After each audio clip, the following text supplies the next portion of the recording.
के भाई recording studio Delhi.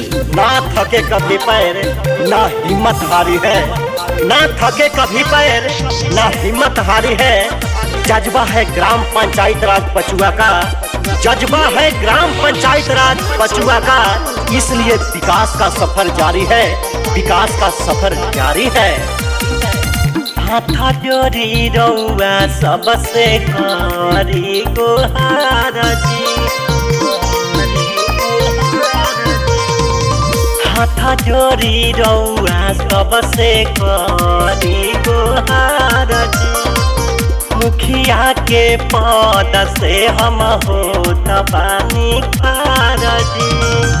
हमारा के चांस एक बार चाहिए जी, हमारा के चांस एक बार चाहिए जी। दीदी पचुआ पंचायत से हम जीत जाई, खाली राउरा प्यार चाहिए जी।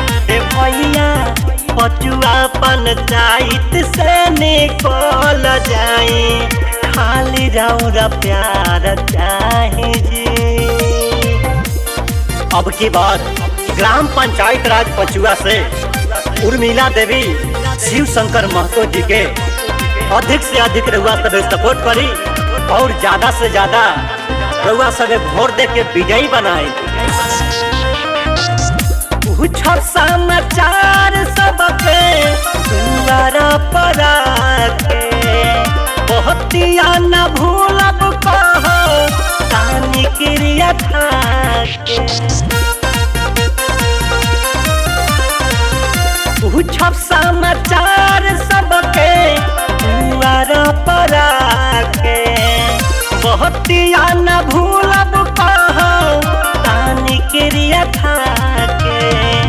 नाही गहना गुड़िया नाही हार चाहिए जी, नाही सोना चांदी नाही हार चाहिए जी। चाचा पचुआ पंचायत से हम जीत जाए, खाली राउरा प्यार चाहिए जी। चाची पचुआ पंचायत से हम जीत जाए, खाली राउरा प्यार चाहिए। शिक्षा के साथ साथ घर घर के विकास होए, शिक्षा के साथ साथ घर घर के विकास होए।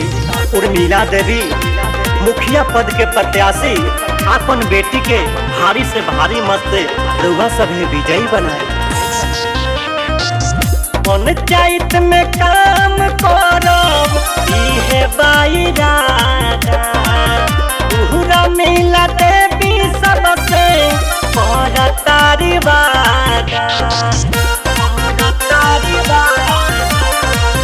पंचायत में काम करब इहे बाइरादा, शिव शंकर महतो सबसे तार वादा।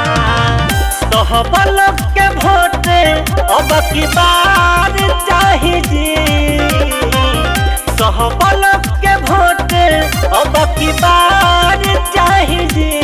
भैया पचुआ पंचायत से हम जीत जाई, खाली राउरा प्यार चाहिए जी। दीदी पचुआ पंचायत से हम जीत जाई, खाली राउरा प्यार चाहिए जी। के भाई रिकॉर्डिंग स्टूडियो दिल्ली।